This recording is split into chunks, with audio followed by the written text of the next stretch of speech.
എഴുത്തുകാരൻ സക്കറിയയുടെ എഴുത്തും ജീവിതവും ആസ്പദമാക്കി ഒരുക്കിയ ഡോക്യുമെന്ററിയുടെ പ്രീമിയർ പ്രദർശനം തിരുവനന്തപുരത്ത് നടന്നു. ഷൈനി ബെഞ്ചമിനാണ് സംവിധാനം. സക്കറിയയുടെ സാഹിത്യ ജീവിതവും എഴുത്തിലെ വ്യത്യസ്ത കാലഘട്ടങ്ങളും ചിന്തകളും നിലപാടുകളും അടയാളപ്പെടുത്തുന്നതാണ് ഡോക്യുമെന്ററി. അച്ചു ടോക്കീസിന്റെ ബാനറിൽ സബ്നം ക്രിയേഷൻസുമായി ചേർന്നാണ് ഡോക്യുമെന്ററി ഒരുക്കിയിരിക്കുന്നത്. അച്ചു ഉല്ലാട്ടിലും KM ഗഫൂറുമാണ് നിർമ്മാതാക്കൾ. ജെബിൻ ജേക്കബ് ക്യാമറയും ഡോൺ മാക്സ് എഡിറ്റിംഗും നിർവഹിച്ചു. റാസി മുഹമ്മദ് വിഷ്വൽസ് ക്രിയേറ്റീവ് ഡയറക്ടറും ശരത് സംഗീത സംവിധാനവും നിർവഹിച്ചു. ഇത്രയധികം ജനങ്ങൾ സ്നേഹവും ബഹുമാനവും എല്ലാം കൊടുത്തു വളർത്തുന്ന ആ എഴുത്തുകാർ ഇന്ത്യയിലില്ല. It's a piece of luck. ആദ്യമായി എഴുത്തുകാർ നൽകി നിങ്ങൾക്ക് കിട്ടിയ ഒരു ഗിഫ്റ്റ് എന്താണ്, അല്ലെങ്കിൽ ഒരു ശിഷ്ടജീവിതം എന്താണ്? ശിഷ്ടജീവിതം എനിക്ക് മനസ്സിലാകത്തോളം നമുക്കിനിയും മലയാളിയായിട്ട് തുടരാൻ പറ്റുമെന്നാണ് ഞാൻ വിശ്വസിക്കുന്നത്. മലയാളിയായിട്ട് ശിഷ്ടകാലം ജീവിക്കുക എന്നുള്ള, എഴുത്തുകാരനായിട്ടും ജീവിക്കുക എന്നുള്ളതാണ്.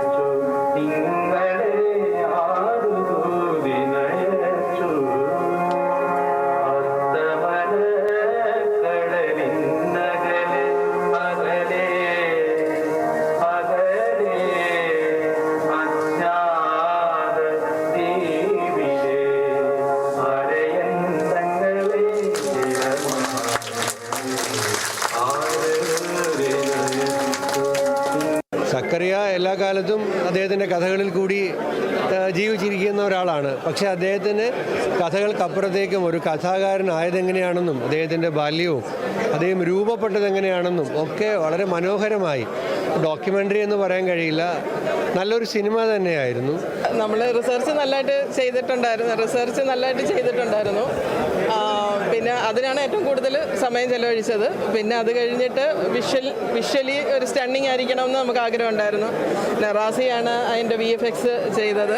അപ്പോൾ അതിൻ്റെ ഒരു കൂട്ടായ ഒരു വർക്കെന്ന് മാത്രമാണ് അതിനകത്ത് പറയാൻ. ഇതിന് വളരെ മനോഹരമായിട്ട് എനിക്ക് തോന്നി.